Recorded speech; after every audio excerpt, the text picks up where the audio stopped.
अब भागवत में सुखदेव स्वामी जी बोले कि परीक्षित आप लोग भी ध्यान देना, देवर्षि नारद जी का आगमन कंस के पास हुआ। कंस के पास पहुंचे नारद जी। अब बोले कि महाराज कंस, वसुदेव ने आपके साथ धोखा किया है। वसुदेव ने अपने 8वें बालक को रातों रात मथुरा से गोकुल भेज दिया और वही बालक महाराज आपके भेजे हुए तमाम राक्षसों का वध कर डाला। इतना सुनते ही कंस क्रोध में भर गया, वसुदेव देवकी को मारने के लिए तैयार हो गया। नारद जी बोले महाराज कंस आप क्या कर रहे हो? कहीं कृष्ण बलराम को पता चल जाएगा तो कृष्ण बलराम आपको छोड़ेंगे नहीं। तो इसके लिए महाराज आपको मैं एक उपाय बता रहा हूं। परसों आपके यहां धनुष यज्ञ है और उस धनुष यज्ञ में आप सबको निमंत्रण देते हैं, तो महाराज नंदादि गोपों को भी निमंत्रण दे दीजिए और कृष्ण बलराम को आप बुलवा लीजिए गोकुल से मथुरा, और राजाओं की भरी सभा में आप स्वयं मार दीजिए, अपने पहलवानों से मरवा दीजिए। लेकिन मारे आप ही जाएंगे, उनको कुछ होने वाला नहीं है। ये बात नारद जी मन में बोले कि मारे आप जाएंगे, उनको कुछ होने वाला नहीं है। कंस वर्ष में एक बार धनुष यज्ञ करता था। परशुराम जी ने एक धनुष दिया था कंस को और कहा था कि कंस इस धनुष को जो तोड़ देगा उसी के हाथों से तुम्हारी मृत्यु होगी। तो वही कंस वर्ष में एक बार धनुष यज्ञ करता था। तो नारद जी कंस का कान भर दिए, तुरंत चले गए भगवान श्री कृष्ण के पास। अब बोले प्रभु इस बार मैं कंस का कान भर कर आ रहा हूं, परसों अक्रूर को भेजेगा आपको लेने के लिए। तो आप गोकुल से मथुरा चले जाना और राजाओं की भरी सभा में आप उसको मार देना, छोड़ना मत। भगवान बोले ठीक है। नारद जी बोले प्रभु आपका अवतार तो इसीलिए हुआ है, गो विप्र सुर साधु नाम छंद साम पिचेश्वरा रक्षा मिक्षांस तनुर्धत्ते धर्मस्यार्थस्य चैव हि। भगवान बोले चिंता मत करो। अब इधर मथुरा में कंस ने अक्रूर जी को बुलाया। सुखदेव स्वामी जी परीक्षित से बोले कि महाराज कंस अक्रूर को बुलाया, बोला अक्रूर तुम रथ लेकर के चले जाओ मथुरा से गोकुल, नंदादि गोपों को निमंत्रण दे देना और कृष्ण बलराम को रथ पर बैठा करके तुम गोकुल से मथुरा लेकर के आओ। मैं राजाओं की भरी सभा में उनको मारूंगा, छोड़ूंगा नहीं। तो अक्रूर जी बोले महाराज कंस से आप क्या कह रहे हैं? आपको मालूम है वो काल के काल हैं, ईश्वर के ईश्वर हैं, उनको मारने का विचार आप अपने मन से निकाल दीजिए। लेकिन कंस नहीं माना। क्यों नहीं माना? विनाश काले विपरीत बुद्धि। अक्रूर समझाए फिर भी कंस नहीं माना। बोले नहीं, रथ लेकर के जाओ, नंदादि गोपों को निमंत्रण दे देना और कृष्ण बलराम को बैठा करके ले आओ, राजाओं की भरी सभा में मैं उनको मारूंगा। अब अक्रूर जी रथ ले लिए। भागवत में सुखदेव स्वामी जी परीक्षित से बोले कि महाराज अक्रूरोपि चताम रात्रिम मधुपुर्यां महामतिम उषित्वार्थमास्थाय प्रयो नंद गोकुलम। कि अक्रूरोपि चताम रात्रिम मधुपुर्यां महामतिम। ध्यान देना, अक्रूर जी उस रात्रि में कहां रुक गए? मथुरा में। अक्रूरोपि चताम रात्रिम मधुपुर्यां महामतिम। और दूसरे दिन भागवत में सुखदेव स्वामी जी बोले महाराज जैसी सवेरा हुआ नित्य कर्म से निवृत्त हुए अक्रूर जी उषित्वा रथमास्थाए प्रयो नंद गोकुलम। रथ पर बैठे अक्रूर जी अब बाबा नंद के गोकुल के लिए प्रवेश किए। और मार्ग में अपने मन में सोच रहे हैं अक्रूर जी पता नहीं मैंने महाराज कंस का ऐसा कौन सा कार्य कर दिया जो भगवान कृष्ण को लाने के लिए मुझको भेज रहे हैं। आज जब मैं गोकुल पहुंचूंगा और कृष्ण बलराम दोनों भाइयों को जब मैं अपने नेत्रों से देखूंगा तो मेरा जीवन सफल हो जाएगा, मेरा जीवन धन्य हो जाएगा।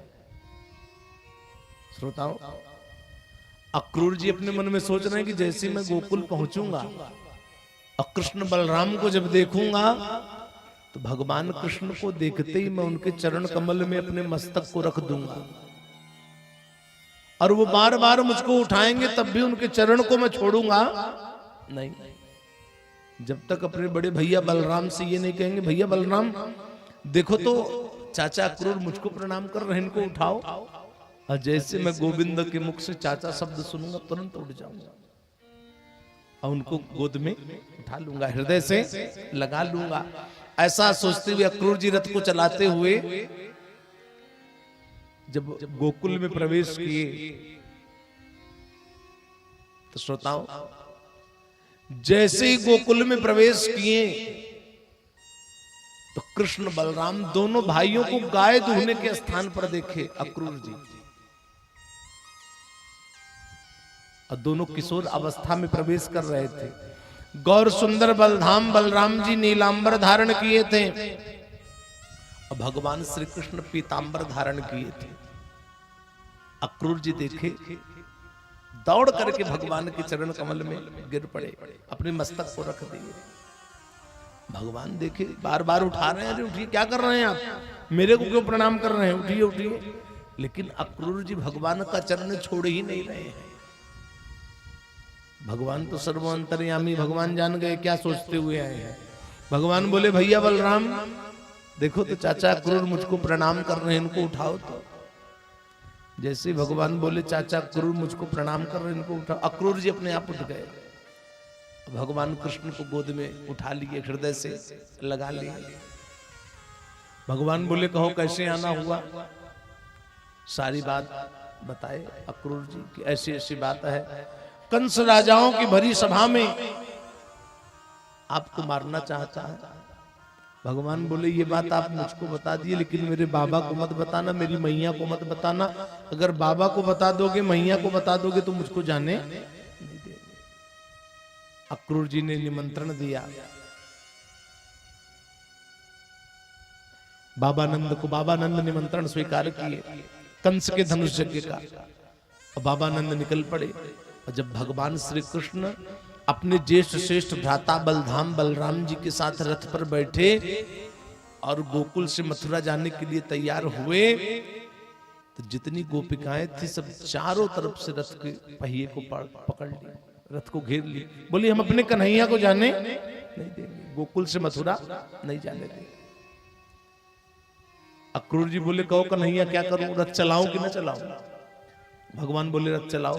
अक्रूर जी रथ को चलाए तो सबकी सब गोपिकाएं विलाप करके रोने लगी कि एवं ब्रुवाणा बिरहातुराभृशं ब्रज स्त्रियः कृष्ण विसक्त मानसः वृषे जलज्जां रुरुदोष्म सुस्वरं गोविंद दामोदर माधवेति। एवं ब्रुवाणा बिरहातुराभृशं ब्रज स्त्रियः कृष्ण विसक्त मानसः। सबकी सब गोपिकाएं वृषिज लज्जाम, लज्जा का त्याग करके दोनों भुजा उठा करके, हे गोविंद, हे माधव, हे मुरलीधर, रुक जाओ रुक जाओ, आप हमें छोड़ करके मत जाओ मत जाओ। लेकिन भगवान पीछे मुड़ करके भी नहीं देखे। रथ बहुत आगे चली गई तो कन्हैया सोचे मुड़ करके देखूं गोपिकाएं आ रही हैं कि चली गई। और कन्हैया जैसे पीछे मुड़ करके देखे देखे, अरे मेरी मैया जशोदा दौड़ते हुए आ रही है। कन्हैया देखे, अक्रूर जी से बोले, रथ रोको। अक्रूर जी रथ रोक दिए। मैया जशोदा दौड़ते हुए वहां पर आई। कन्हैया बोले, मैया आप क्यों रथ के पीछे दौड़ रही हो, मैं तो आपको कह दिया हूं, आपको जब भी याद आए आप नेत्र बंद कर लेना, मैं आपको दर्शन दूंगा। श्रोताओं, भागवत में सुखदेव स्वामी जी परीक्षित से बोले कि महाराज, भगवान जब मथुरा पहुंचे, कंस के रंगमंच में जब गए तो जाकी रही भावना जैसी, प्रभु मूरत देखी तिन तैसी। जिसके मन में जैसा भाव उसको वैसे ही भगवान दिख रहे थे कि मल्लानाम शरीणाम नरवरः स्त्रीणाम स्मरो मूर्तिमान गोपानाम स्वजनो सताम क्षितिभुजाम स्वास्ता सवित्रो शिशो मृत्युर्भोजपते विराट विदुषाम तत्त्वं परम जोगिनाम विष्णीनाम पर देवतेति विदितो रंगम गतः साग्रजः मल्लानाम शरीणाम नरवरः स्त्रीणाम स्मरो मूर्तिमान। भगवान श्री कृष्ण जब अपने ज्येष्ठ श्रेष्ठ भ्राता बलधाम बलराम जी के साथ कंस के रंगमंच में प्रवेश किए तो जाकी रही भावना जैसी प्रभु मूर्त देखी तिल तैसी। जिसके मन में जैसा भाव उसको वैसे दिख रहे थे। कंस ने चुने चुने पहलवानों को एक तरफ बैठाया था कृष्ण बलराम से लड़ने के लिए। और भागवत में सुखदेव स्वामी जी बोले, परीक्षित भगवान कृष्ण बलराम कंस ने जितने पहलवानों को बैठाया था सबको कुश्ती में परास्त करके मार दिए और कूद करके सबसे ऊंचे मंच पर चढ़ गए भगवान। और कंस के साथ भगवान का युद्ध होने लगा। और जब भगवान ने ये निश्चय कर लिया कि अब मैं इसके प्राणों का अंत कर दूंगा, भगवान बोले भी एक बदला लेना बाकी, मेरी माता देवकी का केस पकड़ा था। भगवान कंस के केस को पकड़े और घुमा करके जब उस मंच पर पटके तो कंस का प्राण निकल गया। श्रोताओं, भगवान दौड़ करके कारागार में गए, वसुदेव देवकी को छुड़ाए। देवकी ने भगवान को हृदय से लगा लिया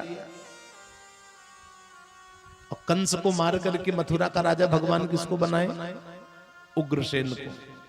बाबानंद आए, बाबानंद आए, बोले कन्हैया चलो वापस। कन्हैया बोले बस बाबा अब मैं वापस जाने वाला नहीं हूं, अब मैं यहीं रहूंगा। भगवान